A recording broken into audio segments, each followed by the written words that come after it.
Moi, je travaille dans le dispositif PERL. PERL, ça veut dire parcours évolutif du retour vers le logement par l'emploi. J'accompagne principalement les femmes victimes de violences conjugales et les femmes qui sortent de prostitution. Alors, les contraintes, on va dire la charge mentale. La charge mentale qui peut être compliquée. Quand on sort du travail, de pouvoir couper complètement, c'est difficile. Souligner la détermination, la résilience des personnes qu'on accompagne, c'est vraiment le moteur en tout cas qui fait que moi je me lève le matin. Mon métier de rêve quand j'étais petite, je me suis vraiment posé la question tardivement. Et si je fais un autre métier, j'aurai toujours ce côté associatif en parallèle. 1, 2, 1, 2, 1, 2, 1, 2. 1, 2, 1, 2, 1, 2, 1, 2. C'est bon, je vais jeter dans la boîte. Tu peux Super. s'arrêter là maintenant. Allez, vas-y, c'est bon fini. Parfait. Merci. C'est top de t'avoir. Je t'en prie. Gratuit. Non, on peut y aller. C'était prête. Allez, Feu. feu. Hello Juju. Hello. Je suis très content de t'avoir avec moi aujourd'hui. Moi aussi. Je te redis le principe du podcast Juju, c'est d'interviewer des gens, de les faire parler sur leur métier et sur leur parcours et d'aider ceux qui nous écouteront à prendre les meilleures décisions quant à leur métier à eux, leur voie à eux, et ce qu'ils pourront vouloir faire de leur vie. Voilà. Le podcast s'articule en 3 parties. Première partie sur ton présent, ton métier. Deuxième partie sur ton parcours. Qu'est-ce qui a fait ta vie et qu'est-ce qui t'a amené là.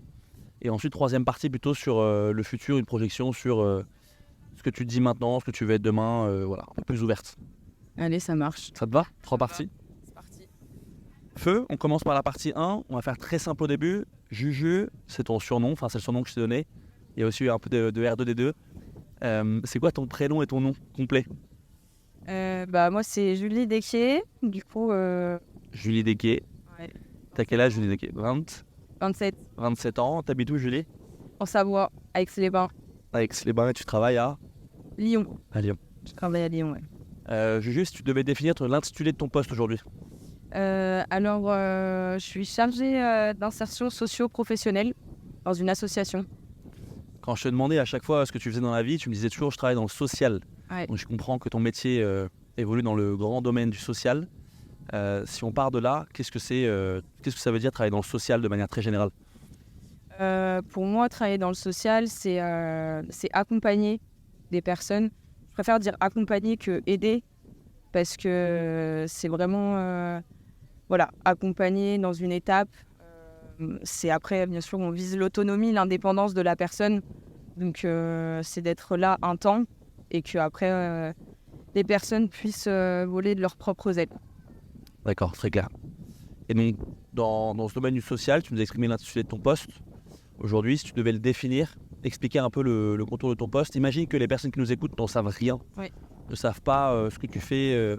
Imagine que moi j'ai 4 ans et demi, et que tu m'expliques et que je dois comprendre ce que tu fais. Ok. Tu dirais quoi? Écoute, moi je travaille déjà dans une association qui s'appelle le Foyer Notre-Dame des Sans-Abri. C'est la plus grande association à Lyon. Et dans cette association, il y a plusieurs dispositifs. Moi, je travaille dans le dispositif PERL. PERL, ça veut dire parcours évolutif du retour vers le logement par l'emploi. Donc, je suis chargée d'insertion socio-professionnelle dans cette association. On est une équipe de 7 et chacun s'occupe d'un public différent. Et moi, j'accompagne principalement les femmes victimes de violences conjugales et les femmes qui sortent de prostitution. Et je peux être aussi amenée à accompagner un public d'hommes qui ont un parcours de rue, parcours aussi au niveau de la santé. En gros, c'est vraiment des personnes qui sont en précarité, qui sont principalement dans l'ensemble des centres d'hébergement du Rhône et qui ont du coup un logement temporaire, forme de box. D'autres, c'est juste des accueils de jour. Accueils de jour, c'est-à-dire qu'ils peuvent se rendre une fois par jour dans ce centre pour se doucher, pouvoir manger et qui dorment soit dans des tentes, soit dans la rue. Donc on accompagne ce public-là. Est-ce que tu peux, avant qu'on creuse dans le public que tu accompagnes et ton quotidien, comment il s'articule, Est-ce que tu peux nous dire les autres populations? Tu nous as parlé de 7 personnes qui travaillent dans ton équipe, qu'il y ait d'autres populations adressées, Tout à fait. que les gens aient pu avoir puissent avoir un Euh, spectre un peu large. C'est quoi ouais. cette population? Alors j'ai d'autres de mes collègues qui vont accompagner des personnes qui ont un parcours carcéral, qui ont des parcours psy, des mamans isolées, des femmes seules ou des hommes isolés. Voilà, principalement les autres publics que mes collègues peuvent accompagner. Et moi, c'est vraiment principalement ce public de femmes. D'accord. Ok, et quand tu dis accompagner des femmes, on accompagne combien des femmes aujourd'hui? Alors, en fait, moi, je travaille dans le foyer Notre-Dame des Sans-Abri. Donc, on va accompagner des personnes qui sont de notre foyer, mais aussi on est en lien avec d'autres associations. J'ai notamment 5 associations avec le foyer qui sont justement des associations comme par exemple Vichy, l'Amicale Cuny, qui ont des publics sur ces femmes victimes de violences conjugales qui sortent de prostitution. Et en fait, c'est ces associations qui vont m'orienter, ces femmes qui ont un besoin de se réinsérer dans la vie, de s'intégrer à la France pour pouvoir accéder à un travail pour la première étape et après, du coup, accéder au logement. On accède souvent au logement en passant par le travail. Donc, c'est cette première étape. Du coup, je suis aussi très en lien avec les travailleurs sociaux, des associations. Et c'est les travailleurs sociaux qui m'orientent ces femmes qui sont d'accord. C'est-à-dire qu'on reçoit les personnes qui sont OK avec ça. On ne force personne. C'est vraiment la décision, elle se prend, c'est elles qui la prennent en premier. Et moi, je vais les recevoir du coup dans le cadre de mon dispositif sous forme d'un premier diagnostic, je vais dire, pour pouvoir un peu évaluer leur motivation, quels projets elles ont envie de faire, ce par quoi elles sont passées, c'est-à-dire les freins qui peuvent aujourd'hui peut-être être trop importants pour pouvoir accéder à l'emploi. C'est vraiment de balayer un petit peu toutes leurs envies, leurs motivations et surtout dire ce qui est possible, pas possible, de voir ce qu'elles peuvent faire, ce qu'elles ne peuvent pas faire, parce qu'il y a beaucoup des freins souvent liés à la santé, les traumatismes, et malgré qu'elles ont l'envie de travailler, de se réinsérer, des fois il y a des freins qui sont malheureusement trop importants, et avant l'accès à l'emploi, il y a d'autres priorités, donc qui vont être peut-être la santé, qui vont être peut-être un suivi psy. Et nous, on va dire, c'est pas qu'on va leur fermer la porte, on va juste leur dire que c'est pas le moment. C'est que pour pouvoir pas les mettre en difficulté, il va falloir qu'elles fassent d'autres étapes avant. Notamment soit ce parcours santé, parcours suivi, pour qu'elles soient dans les meilleures conditions et surtout ne pas les mettre en difficulté parce que le but c'est qu'elles puissent s'épanouir et si on sent, quand on évalue la capacité, si on sent que c'est pas possible et ça leur permette elles aussi des fois de voir dans l'entretien qu'en fait c'est trop tôt. Et de ne pas les laisser comme ça en leur disant voilà, la porte elle n'est pas fermée, c'est juste qu'il y a d'autres choses à faire avant et vous pouvez revenir plus tard quand ces freins, si je peux dire, seront réglés. Tu réponds à pas mal de mes questions avec ce que tu viens de dire. Le pourquoi de ton métier il est très clair. Statistiquement, le combien de personnes t'accompagnent, le comment tu le fais. Si on creuse un peu dans le comment, tu viens d'exprimer un peu les différentes étapes que tu suivais dans l'accompagnement d'une femme. D'une femme victime de violence, d'une femme issue de la prostitution, si je ne dis pas de bêtises. Si on prend un exemple, est-ce que tu as, sans forcément entrer dans les détails qui sont propres à l'intime ou au privé, mais si tu prends un exemple d'une femme que tu as accompagnée, raconte-nous un peu, tu l'as accueillie, comment ça s'est passé, quels ont été les... Alors, je t'ai mis en place. En fait, quand on reçoit la personne, on y a un peu 3 options. C'est-à-dire qu'on va intégrer la personne dans le dispositif. On peut la réorienter si ce n'est pas le moment. Et on peut l'invalider. C'est-à-dire que, en fait, invalider, c'est que la personne, elle n'est pas d'accord parce qu'il se peut aussi qu'elle décide de ne pas venir, en fait. C'est vraiment... Enfin, le but, c'est que ça soit elles qui fassent leur choix. Voilà. Donc, si on valide une personne dans le dispositif, elle commence à faire 1 mois de formation chez nous. Ce qui sont en interne dans nos locaux, ce qui me permet, moi, de la connaître en collectif. Parce que c'est une formation où il y a plusieurs personnes, ça peut être un groupe de 15 personnes. Donc c'est une formation où il y a plusieurs thèmes.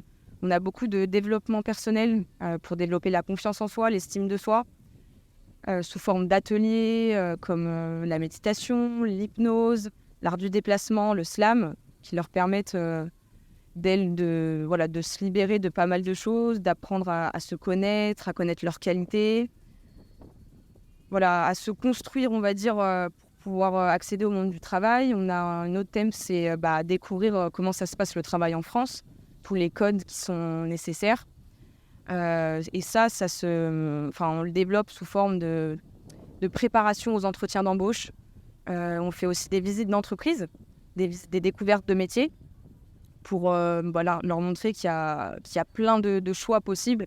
Parce que c'est vrai que souvent, les personnes que je reçois, elles vont, quand on va leur demander quel est votre projet, ça va être souvent dans le ménage, dans les choses qui sont pour elles accessibles, faciles, alors qu'elles peuvent aspirer à plein d'autres choses de par leur motivation, de par leur détermination. Et l'idée, c'est pas de les enfermer dans ce type de poste, qu'elles peuvent aspirer à d'autres choses et qu'elles sont capables d'autres choses en fait. Donc du coup, cette formation, ça leur permet aussi de construire leur projet professionnel.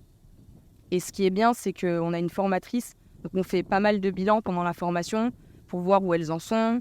Elles peuvent aussi changer d'avis, c'est-à-dire qu'elles arrivent avec un projet pro défini. Et en fait, pendant la formation, elles découvrent d'autres choses qui leur plaisent. De dire, j'ai changé, j'aimerais bien faire ça.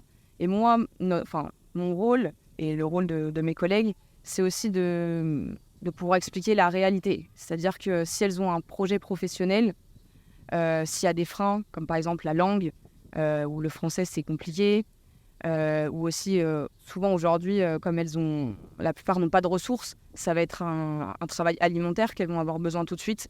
C'est de dire, votre projet, il faut bien le garder en tête, mais pour pouvoir y accéder, il y a des étapes. Il va falloir faire des formations, il va falloir apprendre la langue, il va falloir faire plein de choses avant d'aboutir à ça. C'est possible, mais d'expliquer comment ça se construit et qu'il y a des étapes. Donc, une fois que cette formation... Tout ça, ça dure 1 mois. Oui. Et à quelle intensité les personnes doivent être présentes dans vos locaux pour la formation ? Alors, on est sur 3 jours par semaine. Donc, ça, c'est pas tous les jours parce que c'est une formation elles sont pas rémunérées en fait.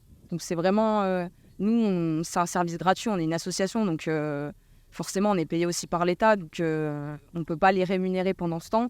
Mais c'est vraiment pour leur permettre d'avoir des bases et de ne pas se lancer comme ça sans connaître tous ces codes, comment on se prépare à un entretien, quelle posture à avoir, quelle attitude. Comme nous, en soi, on passe aussi par cet apprentissage avant de pouvoir se lancer dans la vie active. Et du coup, on a ce coaching collectif de par cette formation. Et nous, en tant que chargés d'insertion, on intervient aussi sur des coachings individuels. Mais c'est vrai que la force de cette formation, c'est que ça nous permet de les connaître en collectif, de pouvoir valider certains prérequis à l'emploi, c'est-à-dire que est-ce que les personnes vont venir à la formation, si elles ne viennent pas, est-ce qu'elles vont prévenir ? Parce qu'après, quand elles seront en face d'un employeur, c'est des codes qu'elles vont devoir avoir. Si elles sont en retard, de les prévenir. Si elles sont absentes, aussi de devoir aller au médecin, d'avoir un justificatif. Tellement de choses qui nous paraissent évidentes, mais quand c'est des personnes qui viennent en France, n'ont pas tous ces codes qui sont évidents pour nous. Parce que tu dis des personnes qui viennent en France, on est parti du postulat que c'est des femmes victimes de violences conjugales ou issues de la prostitution. Tu parles de personnes qui viennent en France. C'est la population de personnes qui viennent en France et qui ne sont pas nées et qui ont grandi en France est plus importante. Oui, nous, c'est principalement que des migrants. D'accord. On a très peu de Français, mais principalement que des migrants, donc qui n'ont pas ces codes que la France en fait. Donc, et on sait qu'aujourd'hui, pour qu'elles puissent avoir aussi leurs papiers, parce que la plupart des personnes ont des récépissés, des récépissés de 3 mois renouvelables avant d'avoir leur titre de séjour. Et pour pouvoir avoir aujourd'hui tes papiers en France, il faut que tu sois intégré, que tu aies un minimum de niveau en français, que tu puisses aussi faire des journées d'intégration en France pour connaître un peu l'histoire, la culture. Il faut quand même des bases. Et c'est ce que En tout cas, on essaye d'inculquer et de leur faire comprendre. Et après, elles en ont très bien connaissance, vu la pression aussi de la préfecture, de l'État par rapport à ça. Ça, s'il y a bien une chose qu'on leur apprend pas, c'est bien ça. Donc voilà, cette formation, donc, ça permet aussi des fois d'arrêter des parcours en cours de formation parce que on voit que la personne, malgré qu'elle ait envie, on donne une chance. Des fois, on voit qu'il y a des problèmes de santé, des problèmes psy. On leur dit, voilà, cette formation, ça va vous permettre aussi, vous, de voir si vous êtes capable, aujourd'hui, de venir 3 jours par semaine, si c'est pas trop éprouvant, si c'est possible. Des fois, on se rend compte que pendant la formation, même elles se rendent compte que c'est pas possible et que du coup, ça sera peut-être un autre moment. Donc, ça nous permet vraiment d'ajuster sur plein de choses. Et une fois que cette formation, elle est finie, là, on commence à faire les démarches pour rechercher un emploi. Et pour finir sur la partie formation collective d'1 mois, sur 10 femmes qui entrent de manière volontaire, délibérée de leur chef dans ce parcours de formation d'1 mois, combien de femmes le finissent aujourd'hui? Sur 10, t'es capable de le dire? Ouais, c'est principalement 100%. D'accord. Ouais, principalement parce qu'il y a cette détermination, cette motivation de par la pression qu'on leur met et parce qu'elles ont cette envie de s'en sortir en fait. Donc ouais, non, c'est quand même... Quand ça s'arrête, la plupart du temps, c'est lié à la santé ou aux problèmes psy. D'accord. Et ça les rattrape et elles-mêmes se rendent compte ou eux-mêmes se rendent compte qu'ils ne peuvent pas assumer ne serait-ce que 3 jours. Donc voilà. Okay. Après, il y a aussi une spécificité, c'est-à-dire que, je ne sais pas si ça vous parle, mais il y a le droit commun en France et l'insertion. Donc le droit commun, ça va être des métiers un peu comme la plupart des Français ont. Et l'insertion, ça va être plutôt ça va être du travail, comme nous, mais avec des éducateurs spécialisés autour, vraiment un accompagnement social dans le travail. Ils ne vont jamais être seuls. Et il y a une limite de temps dans l'insertion, c'est-à-dire que tu peux rester 2 ans. Au bout des 2 ans, donc tu vas avoir des formations de français, tu vas avoir un parcours psy qui peut t'accompagner pour soutenir. Et à la fin de ces 2 ans, il faut que tu ailles dans le droit commun. Donc, en fait, vraiment la différence, c'est que l'insertion, tu ne pourras jamais avoir de CDI. C'est un CDD qui peut durer maximum 2 ans et qui est renouvelé souvent tous les 4-6 mois. Et au bout de ces 2 ans, tu dois faire des stages pendant ce parcours, dans des stages de droit commun. Et après, le but, c'est de pouvoir trouver un contrat durable dans le droit commun. Après, c'est du cas par cas. Il y a des personnes où 2 ans, c'est pas suffisant. Donc, il va y avoir des dérogations. Donc ça, on le fait beaucoup entre associations. Et il y a aussi le milieu adapté. Là, quand les personnes ont des RQTH, ou des RQTH, des handicaps, où là, le milieu adapté, c'est clairement un milieu, comme son nom l'indique, adapté pour les personnes qui ont cette reconnaissance et du coup, qui n'auront jamais accès au droit commun, mais le milieu adapté est du droit commun pour des personnes en situation de handicap. Donc, ce que tu dis, c'est que toi, ton rôle, c'est effectivement d'identifier des femmes dans le besoin, qui rejoignent l'association, qui participent à 1 mois de formation collective, qui ensuite rentrent dans un espèce de parcours et de coaching individualisé, où toi, ton rôle au sein de l'association, c'est de leur trouver un emploi un peu on appelle un emploi d'insertion et pas de droit commun. Ça va dépendre des personnes. Il y a des personnes qui vont avoir les capacités d'accéder tout de suite au droit commun. D'accord. Mais quand on voit que c'est pas le moment et que ça les mettra en difficulté, on va aller sur l'insertion parce qu'elles vont avoir un accompagnement beaucoup plus soutenu, avec des éducateurs spécialisés, avec le milieu médical, avec beaucoup plus de soutien que dans le droit commun. On le voit, dans le droit commun, bien sûr, on va avoir un accompagnement à l'intégration, à la formation, mais tout ce qui est social, ça ne sera pas de leur ressort. C'est ça, pour bien différencier, c'est que l'insertion, va vraiment y avoir ce côté social qu'il ne va pas y avoir dans le droit commun. D'accord. Et par rapport à tout ça, par rapport aux choses que tu peux mettre en place, que j'estime du coup en 3 temps, identification, formation collective et un peu suivi personnalisé, à part si tu me dis qu'il y a plus de temps que ça. Non, en fait, ce que j'ai oublié de préciser, c'est que j'ai une double casquette. Okay. Donc j'ai vraiment cette casquette d'accompagnement des personnes pour lever les freins à l'emploi, les accompagner sur de la formation, sur du coaching individuel, collectif. Et j'ai aussi cette casquette de chargée de relations entreprises. C'est-à-dire que je vais démarcher des entreprises qui sont sensibles au public qu'on accompagne.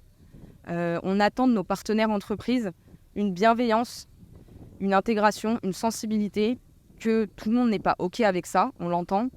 Mais aujourd'hui, la liberté qu'on a, c'est de pouvoir choisir avec qui on travaille. C'est-à-dire que quand on démarche des entreprises, on voit qu'elles ne sont pas réceptives à ce qu'on fait, on ne va pas travailler avec elles. Parce que c'est très important pour nous que les personnes qu'on accompagne soient bien intégrées, bien accueillies et qu'elles puissent s'épanouir. Donc, il y a vraiment des entreprises qui jouent le jeu et qui sont à fond dedans. Et ce qui aussi, l'argument qu'on peut donner, par exemple par rapport à une agence d'intérim, c'est que nous, on est à titre gratuit, qu'on a une association. Et aussi, nous, on connaît les personnes qu'on accompagne. J'ai travaillé en intérim avant, donc je peux faire aussi la comparaison. C'est que nous, on apprend à les connaître sur plusieurs mois avant de les proposer à des entreprises, de par la formation, de par nos coachings individuels. Et ça, c'est vraiment notre force. C'est que comme on connaît les personnes, on va pouvoir les représenter au mieux auprès des entreprises partenaires. Et en fait, quand on propose une personne à une entreprise, donc on va souvent, la plupart du temps, on accompagne la personne avec nous aux entretiens. C'est pas pour l'infantiliser, mais c'est vraiment pour qu'on puisse créer du lien avec l'entreprise, avoir cette relation de confiance et de dire, voilà, nous, on est là pour faire tampon sur aussi la partie RH, des fois qu'ils n'ont pas forcément le temps de s'occuper. On fait un peu un pré-recrutement avant, une pré-qualification.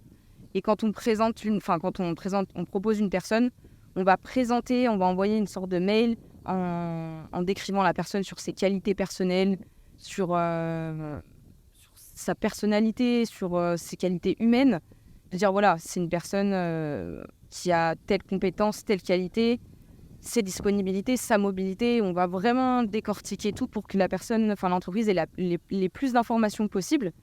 Et dans un second temps, du coup, elle va les recevoir. Et nous, on propose d'accompagner la personne à l'entreprise, à l'entretien, pour que, toujours créer plus de liens. En fait, c'est vraiment ça qui est important, c'est le lien et la confiance. Et après, une fois que la personne, ça marche, des fois ça ne peut ne pas matcher, c'est pas parce que on est une association, on est à titre gratuit que ça fonctionne toujours. Des fois ça correspond pas, parce que les horaires, parce qu'il y a beaucoup de contraintes, il faut que ce soit des mamans, on a beaucoup de mamans, donc les contraintes du 9h-17h, et je parlais tout à l'heure des freins, mais aussi les freins liés à la crèche, pour trouver aussi un mode de garde, c'est très compliqué. Donc des fois ça matche pas forcément parce qu'elles n'ont pas les compétences, les qualités, mais parce que au niveau des dispos, ça fonctionne pas. Et surtout que nous, les gens qu'on accompagne, on a vraiment de tout. On peut avoir des personnes qui sont diplômées comme des personnes qui n'ont jamais travaillé. Et ce qu'on met en avant, c'est vraiment cette envie, cette motivation et cette capacité d'adaptation que recherchent aujourd'hui beaucoup les entreprises. Et aussi cette envie de s'inscrire dans la durabilité.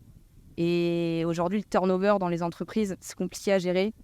Et là, on a vraiment des personnes qui veulent accéder au logement. Et on sait qu'aujourd'hui, pour accéder à un logement, il faut quelque chose de périn, en fait. Donc voilà, une fois que si ça match, l'entretien s'est bien passé, du coup, elle va rentrer en poste. Et nous, on va suivre, du coup, on va être très présent sur les débuts de prise de poste. Donc, on va appeler, sur le premier jour, on va appeler l'entreprise, la candidate ou le candidat pour savoir comment ça s'est passé. Après, ça sera du cas par cas. Il y a des personnes où on va appeler peut-être 2-3 fois par semaine. Après, plus le temps il avance, plus ça se passe bien, on va se reculer. Enfin, le but, c'est que les personnes soient autonomes. Donc, il y a un moment, on s'écarte. Mais on est sur un minimum de 6 mois quand la personne a pris son poste. Et après, ça dépend pour des personnes. Ça peut aller à 1 an, 2 ans. Enfin, voilà. Mais notre but, et on l'explique bien ça au départ, c'est que la personne puisse aussi voler de ses propres ailes et que nous, on puisse après prioriser aussi d'autres personnes qui sont en début de parcours. Parce que sinon, on peut accompagner 80 personnes et après, on sort plus. Donc voilà. Et puis, à la fin du parcours, quand la personne... Enfin, nous, notre but, c'est que la personne, elle ait un CDI, un contrat le plus long, pour pouvoir après faire la demande de logement. Et une fois que quand la personne n'a plus besoin de nous, parce que voilà, elle a acquis tous les codes, elle s'est bien intégrée, l'entreprise est hyper contente, nous, on va faire une sorte de tripartite à la fin, donc avec la référente sociale, le ou la candidate et moi-même, pour valoriser son parcours, expliquer tout ce qu'elle a fait, voilà, la féliciter pour sa réussite, lui dire qu'aujourd'hui, voilà, on arrête l'accompagnement, on sera toujours dispo pour des conseils, des questions. Mais voilà, de mettre un terme, on va dire, de manière hyper positive et de valoriser un maximum leur parcours. Donc une double casquette effectivement que tu as exprimée ici. Tu as parlé de contraintes, ça me fait le lien vers la dernière partie un peu de ton présent. La dernière partie de cette phase 1 qui est liée à ton présent, pardon. C'est quoi les contraintes principales de ton travail aujourd'hui ? Les contraintes, c'est les points sur lesquels tu t'y retrouves le moins. Alors, les contraintes, on va dire la charge mentale. La charge mentale qui peut être compliquée. Après, c'est un choix de vie aussi de faire ça.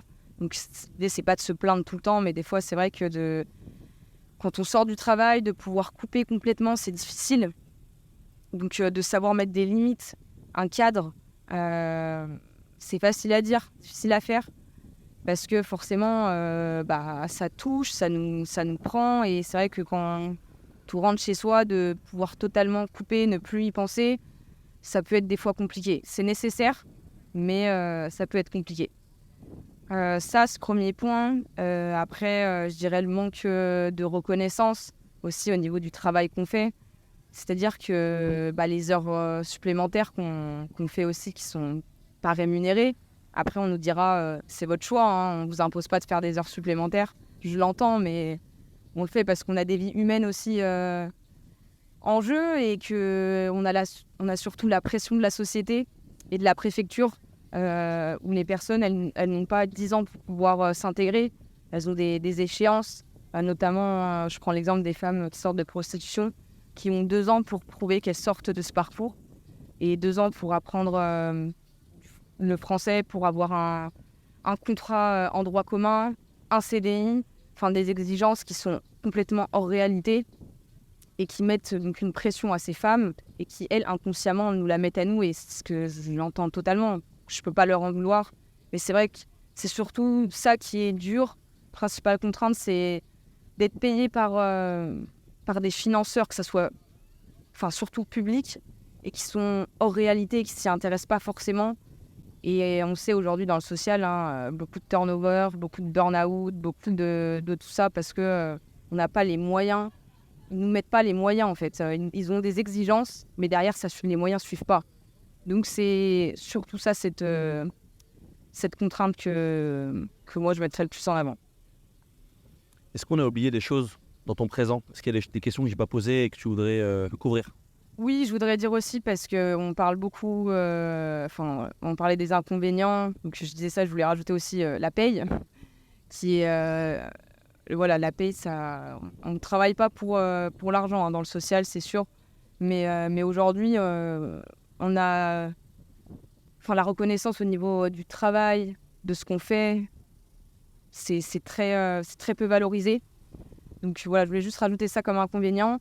Après, je voulais quand même parler du positif, parce que malgré que je dise tout ça, si je fais ce métier, c'est parce que ça m'apporte quelque chose. Et ce que ça m'apporte, c'est vraiment de donner du sens, en tout cas à ma vie, d'être utile, de me lever le matin, de savoir pourquoi je me lève, de voir leur réussite. Et surtout que, nous, on accompagne, mais c'est vraiment des leçons de vie qu'on a au quotidien. Et pour moi, c'est vraiment des femmes qui m'apprennent énormément. Une résilience incroyable, une détermination, des valeurs qui sont ouf par rapport à leur parcours. Ça te permet de relativiser aussi. Et je suis hyper fière d'elles et le lien surtout que je crée avec les personnes. Ça, pour moi, c'est le plus valorisant dans mon travail, c'est d'avoir un lien de fou avec ces femmes. Et si ça te va, on passe à la partie 2 sur ton parcours. Et je pense que ce que tu viens de dire fait la transition, puisque tu viens d'exprimer le pourquoi tu fais ce métier, ce qui t'apporte. Dans la partie 2, ce que je te disais en préambule, c'est qu'on va s'intéresser un peu à toi, Julie, les moments forts de ta vie qui t'ont amené à exercer le métier d'aujourd'hui, ou est-ce que tu es aujourd'hui. Est-ce que si tu remontes dans le temps, est-ce que tu penses à un truc, je sais pas, au collège, au lycée, plus tard, un ou plusieurs, trucs qui ont fait, qui ont été des moments pivots et importants pour toi? Alors, je pense que moi, depuis que je suis très jeune, je suis très révoltée sur tout ce qui est sexisme par rapport aux femmes en général. Il y a, J'ai- il y a quelque chose qui justifie ça dans ton je me suis toujours posé la question, hein, mais je pense vraiment que c'est inné. On dit souvent, on ne naît pas féministe, on le devient. Mais je suis pas forcément d'accord avec ça. Enfin, en tout cas, moi, je le ressens depuis que je suis petite, depuis que je suis au collège, d'essayer d'agir quotidiennement sur des remarques, sur des choses que je vois, d'interagir, voilà. Et tu passes un peu, pas pour une hystérique, mais un peu pour quelqu'un qui est toujours en colère. Sauf que aujourd'hui, moi, je vois avec la libération de la parole que, en fait, c'est juste que c'est depuis tout le temps et qu'aujourd'hui, on en parle plus. Donc aujourd'hui, je sais pas pourquoi, mais pour moi, c'est inné, c'était comme ça. Donc j'ai toujours eu cette appétence, on va dire, de vouloir accompagner, aider sur cette cause des femmes. Et du coup, quand j'ai commencé, après mes études, je me suis tout de suite inscrite comme bénévole dans des associations. Est-ce que, avant qu'on rentre dans le bénévolat, Oui. après tes études, t'as fait quoi comme études? C'est quoi ton parcours rapidement? Alors j'ai j'ai fait une licence en ressources humaines, donc plus côté bien-être au travail, intégration, recrutement. Ta licence, tu l'as fait où? Je l'ai fait à Chambéry. D'accord? Dans l'université? Oui, dans une école, ouais. Ok, Donc je l'ai fait en alternance. d'accord. J'ai fait dans le BTP, justement pour voir un peu comment ça se passait dans ce milieu qui est au niveau des préjugés sur le BTP, tout ce qui est misogynie, tout ça. J'avais vraiment envie de m'imprégner là-dedans pour voir si les préjugés étaient fondés et de me confronter un peu à ça pour pouvoir montrer que si c'est le cas, on peut se rebeller, on va dire, ne pas accepter tout. Et Est-ce qu'ils sont fondés, du coup, les préjugés dans le BTP? très. Ouais, c'est compliqué. C'est compliqué, c'est pas une légende. Est-ce que tu as eu le sentiment de pouvoir te rebeller, de pouvoir faire une différence? Alors, j'étais jeune, donc c'était compliqué, mais là où je pense que j'ai pu montrer que que j'étais pas en accord avec ça, c'est de le dire et de partir. Après, forcément, c'est toi qui pars. C'est ça qui est injuste, mais de pouvoir souligner, en tout cas, les injustices, le sexisme, et de dire voilà pourquoi je pars aujourd'hui, c'est injuste que ça soit toi qui partes. Mais je dis pas que ça changera, mais au moins, je me dis, je l'ai dit, ça les fera cogiter peut-être d'une manière, ou peut-être ça leur passera au-dessus, mais au moins, ça a été dit, ça a été verbalisé, et après, donc voilà. Donc tu fais une école avec une orientation RH en alternance, tu vas dans le BTP, tu te rends compte que les préjugés c'est pas que les préjugés sont vrais en fait. Ouais. Tu te rends compte qu'il y a des limites auxquelles tu te confrontes. Tu finis cette alternance, tu claques la porte, tu pars. Et là, tu faisais du bénévolat en parallèle de ton alternance? Non, après. Ok, Après. raconte-nous.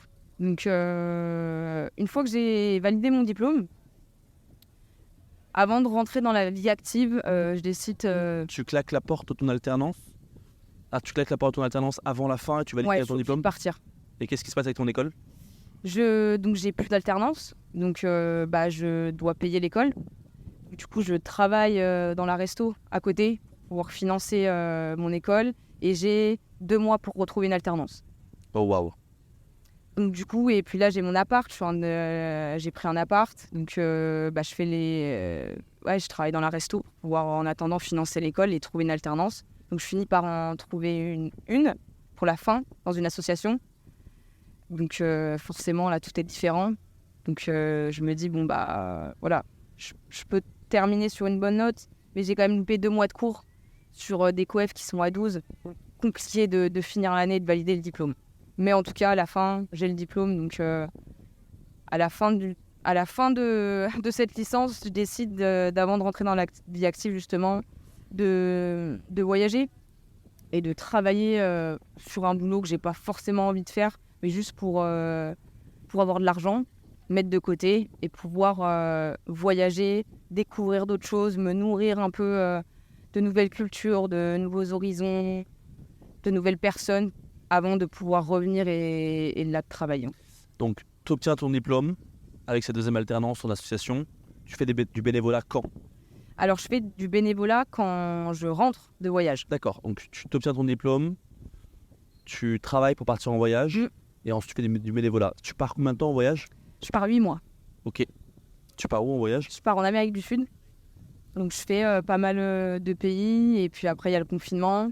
Donc, je reste confinée en Amérique du Sud pendant 6 mois. Et une fois que je peux repartir, je rentre en France.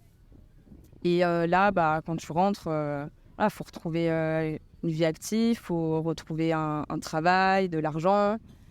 Et donc là, je retourne dans le BTP en tant que chargée de recrutement dans une agence d'intérim. Parce que déjà, j'avais pas trop le temps de prendre mon temps pour choisir. Donc il fallait que je trouve quelque chose. Et vu que j'avais de l'expérience dans le BTP, j'avais une licence RH, ça pouvait le faire. Le manque de temps était lié au financier? Oui. Ok. Ouais. Parce que quand je suis rentrée, j'avais un appart, donc il fallait assumer tout ça. Donc du coup, je trouve ce travail dans le BTP et je suis très vite reconfrontée à ce que j'ai pu vivre, mais sous une autre forme, plus sous une forme de racisme, où on me demande de faire des choix qui sont pas du tout éthiques, en fait, qui correspondent pas à mes valeurs, pas à mes croyances. C'est-à-dire que tu recrutes quelqu'un et ce quelqu'un n'est pas finalement pris au bout du process pour des questions d'ethnicité. Tout à fait. De couleur de peau, on va parler. J'ai voulu parler... Ouais, non, un truc très faut simple. pas avoir honte de le dire, mais tout à fait, c'est que tu passes du temps à faire un recrutement pour un poste dans le BTP où la personne correspond totalement et on va te dire, cette personne n'est pas bleu, blanc, rouge, donc ça le fera pas. Texto, on t'a dit c'est pas bleu, blanc, rouge. Oui, texto, et on me l'a dit oralement, évidemment, pour pas avoir de traces. Donc du coup... Tu fais combien de temps du coup dans ce métier-là? Du moment où ils me disent de faire ce choix et que je refuse, à partir de ce moment-là, c'est fini en fait. Donc ça dure combien de temps ton poste? J'y reste 3 mois. Ok. 3 mois, du moment où je leur dis que je veux pas fonctionner comme ça et qu'ils me laissent pas le choix, je leur montre que j'ai le choix et que je le ferai pas. Donc à partir de ce moment-là, les relations, elles sont terribles. Enfin, ils m'en veulent, c'est moi la fautive, c'est moi qui fais les mauvais choix et donc... On te fait porter le chapeau en fait. Voilà, c'est ça. Ok. On me fait culpabiliser, sauf que je lâche pas et que je leur dis que dans tous les cas, aujourd'hui je ne resterai pas dans cette entreprise. Je demande une rupture conventionnelle qu'ils refusent. Donc du coup, en fait, je suis en CDD, donc je peux pas démissionner d'un CDD que pour un CDI. Donc je me mets en arrêt.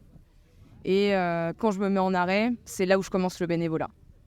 Et du coup, que je suis dans une association à Aix-les-Bains pour les femmes victimes de violences. La même dans laquelle tu es aujourd'hui?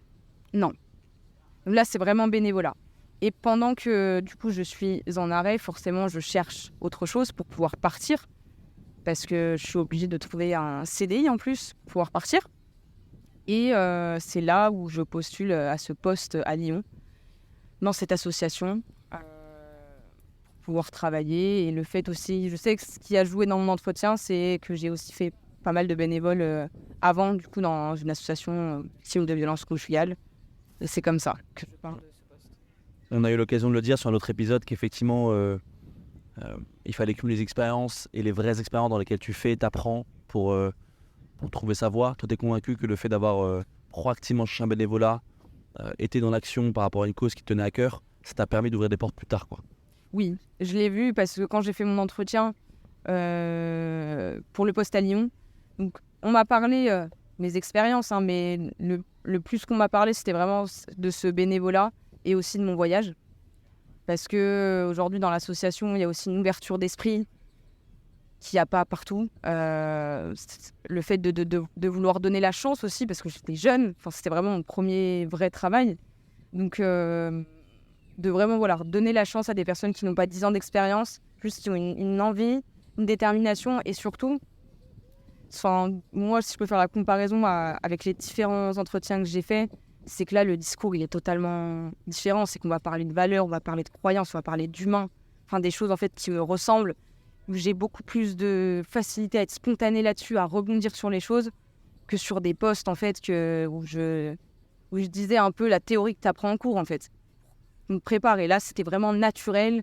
Et je disais les choses avec ce que je ressens, avec sincérité. Et je vois qu'en face, j'ai une chef qui est qui est en phase avec ce que j'aspire dans un poste. Et ce qui fait que ça match tout de suite. C'est intéressant que tu dises que c'est pas l'alternance, ta formation, rôle alternance qui t'a fait valider ce poste-là, c'est plutôt ton bénévolat et ton expérience à l'étranger. Hyper intéressant. Et tout le discours aussi. Oui, tes croyances profondes. Ouais, En vraiment. fait, elle veut sentir que tu as des valeurs qui sont associées en phase avec l'association et que tu vas être vraiment dans l'aide aux femmes, dans une démarche qui est hyper positive par rapport à elle. Et juste le poste, comment est-ce que tu le sources? Comment est-ce que tu le trouves? Sur Indeed. Sur Indeed? Ouais, sur Indeed que je le trouve. Et donc là, tu es en poste, donc tu nous as raconté dans la phase 1 ce que c'était ton poste. Oui. Je pense que je te pose pas plus de questions là-dessus. J'ai trouvé que c'était assez clair. Si ça l'est pas, question, je l'anticipe. Est-ce que les gens peuvent te contacter pour s'interroger sur le contenu de tes missions, ce que tu fais exactement, un peu plus sur les contraintes? Totalement, ouais. T'es dispo sur LinkedIn? Ouais, je l'ai depuis pas longtemps. J'ai été un peu contrainte à le faire parce que j'étais la seule de mon association qui ne l'avait pas. Donc je découvre, je suis encore un peu amatrice, mais oui, je suis sur LinkedIn, effectivement. Faut savoir que Juju, elle sait pas qui est Elon Musk ou Jeff Bezos. Et je trouve ça exceptionnel qu'elle sache pas, dans le bon sens du terme. Ouais. Nous, on est matrixés par Elon Musk et Jeff Bezos, on entend parler d'eux matin, midi, nuit. Et le pas savoir ce que c'est une Tesla, c'est quand même très costaud en 2024. Je Et suis c'est encore une fois dans le bon sens du terme. pas trop matérialiste. Ouais, c'est pas des sujets qui t'intéressent, t'es sur les causes que t'as exprimées plus tôt et ça se ressent dans ce que t'es. Oui, après, chacun, s'intéresse à ce qu'il veut, j'accueille, comme je dis souvent. Donc, mais oui, c'est vrai que c'est pas des trucs sur lesquels je vais m'intéresser. Et c'est pas grave. Je vous dis même pas qu'elle connaît ChatGPT, hein. On n'en est même pas là. Mais Mais non, je le connais grâce à toi quand même. ce qui est bien, c'est que sur ce podcast, on a eu tendance avec Gabo, ou j'ai eu tendance moi, pour parler que pour moi, à effectivement commencer aussi, puisque c'était nouveau pour moi le podcast, à interviewer des gens qui étaient autour de moi. Et parfois c'est des gens qui avaient fait des écoles de code, des écoles d'ingé. Je vais pas dire que c'est... Enfin, ça représente pas la population entière française qui œuvre comme toi pour des causes sociales, qui a des convictions dans le choix de leur métier qui sont aussi très différentes. Et donc ça me fait plaisir de pouvoir t'avoir au micro et d'avoir, de pouvoir en connaître plus sur ton métier, un métier que je connais pas, plus sur ses avantages, ses inconvénients, le positif et le négatif. Et ça, je trouve ça vraiment, vraiment trop cool, quoi. Et après, si je peux juste ajouter un truc, c'est que, alors, j'entends de dire, voilà, on œuvre pour ça, mais je veux vraiment souligner, c'est surtout, souligner la détermination, la résilience des personnes qu'on accompagne. C'est vraiment le moteur, en tout cas, qui fait que moi, je me lève le matin et je préfère dire qu'il faut vraiment être fier de ces personnes, de leur courage, de tout ce qu'elles ont vécu, d'arriver avec un bagage aussi lourd derrière elles et d'avoir autant de détermination. Et c'est vraiment ça pour moi qui est important aujourd'hui à souligner. Alors oui, on a les personnes qui travaillent dans le social, c'est courageux aussi, mais le courage, il revient vraiment à ces personnes-là. Juju, troisième partie, si ça te va? Allez. Troisième partie, c'est informel au possible. C'est sur toi, c'était quoi un peu tes aspirations quand tu étais petit? Tu l'as dit, de manière innée, tu avais cette volonté d'aider, d'accompagner plutôt, les femmes surtout. Donc, j'ai ces deux questions. C'était quoi quand tu étais petite, un peu, comment tu te visualisais? Un peu ton métier de rêve. Et c'est quoi maintenant ton métier de rêve? Ce que tu veux pour toi? Tu es capable de répondre à ces questions ou pas? Alors, mon métier de rêve quand j'étais petite, je me suis vraiment posé la question tardivement. C'est-à-dire c'est vrai qu'on te la pose très vite, déjà au collège, on te demande ce que tu veux faire. C'est vrai que je n'avais pas forcément d'idée, je savais juste que je voulais faire un métier où je me sens utile, qui donne vraiment un objectif et du sens à ma vie, mais exactement quoi, je ne savais pas. Et c'est après, de par les rencontres, de par le voyage, de par plein de choses qui ont déterminé ce que je voulais vraiment faire. Et aussi le fait qu'après, j'ai été dans des associations en tant que bénévole qui ont alimenté cette direction. Et je sais plus, c'était quoi ton autre question? Ma deuxième question, c'est maintenant. Oui. Maintenant, est-ce que tu as une idée Alors, précise sur ce que tu veux faire? alors aujourd'hui, du coup, je suis en voyage là. J'ai décidé de faire une pause dans mon travail. Je suis en congé sabbatique. C'est-à-dire que c'est aussi un métier, comme je disais, où il y a une charge mentale qui est importante. Donc des fois, il faut savoir aussi dire stop quand on sent que mentalement, psychologiquement, physiquement, c'est compliqué. Et de s'accorder du temps pour soi, pour pouvoir après revenir à 100%, que ce soit dans ce métier ou un autre. Moi, aujourd'hui, je sais que je voudrais toujours faire un métier comme je fais aujourd'hui, hein, dans le social, d'accompagnement, parce que c'est ce qui me nourrit. Mais je pense aussi que j'aimerais pouvoir expérimenter d'autres choses. Comme j'ai pu vous le dire, hein, ce côté un petit peu, toujours en rapport à l'humain, mais plus animation, plus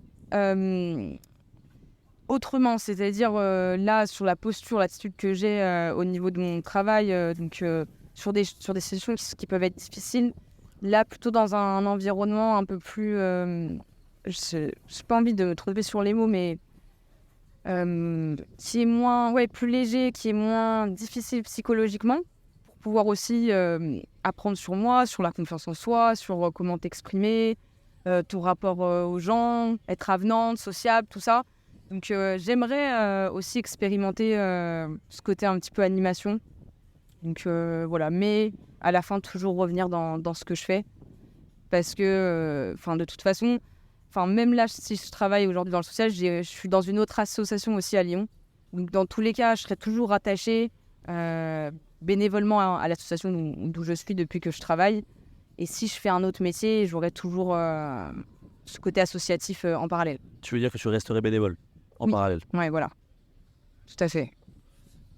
Est-ce qu'avant qu'on clôture cet épisode, pour lequel je te remercie, est-ce que tu veux dire un dernier petit mot Encore une fois, imagine-toi qu'en face, tu as une population de personnes qui va avoir entre 15, 35, voire plus, qui soit s'orientent ou se réorientent après une première expérience. On a parlé de ton métier, de ton parcours, on a parlé de ta projection. Est-ce que tu as un truc à rajouter ou est-ce que tu penses qu'on a tout couvert? Oui, je voudrais juste rajouter un petit mot de la fin, c'est que je suis pas là pour dire aux personnes faites ci, faites ça. C'est comme je disais, ça reste un choix. Je pense que c'est en soi de faire ce genre de métier. Après, si ce que j'aimerais un petit peu et ce que j'essaye de sensibiliser, autre de dire faites ce métier, travaillez dans le social, c'est quand vous voyez des choses, des fois quotidiennement, parce qu'on peut agir aussi autrement que de travailler dans le social. On peut agir dans sa vie de tous les jours. Parce que j'ai une phrase que je dis beaucoup, c'est on change le monde par l'exemple et pas par les opinions. C'est-à-dire que quand vous voyez quelque chose qui vous paraît injuste, que ce soit sur une femme, un homme, hein, et je ne généralise pas que sur les femmes, mais d'essayer d'agir, de pas fermer les yeux, de faire des petites choses quotidiennes, de donner son avis quand une situation vous paraît hyper injuste, de pas laisser des personnes seules à vivre ça. Et rien que en agissant un petit peu à son quotidien, on fait déjà beaucoup de choses. Et aujourd'hui, je pense que la génération qui arrive est en train de changer ça. Mais je dis ça parce que je vois beaucoup de situations, moi, dans ma vie de tous les jours, quand c'est quelque chose qui peut se passer de grave, des gestes, des mots déplacés envers une femme, un homme, de pas faire l'aveugle, de pas tracer sa route et de pouvoir intervenir sans violence, hein, je dis pas ça, ou prévenir quelqu'un, mais de pas laisser passer les choses, parce que je pense que c'est comme ça qu'on éduque aussi au final des personnes.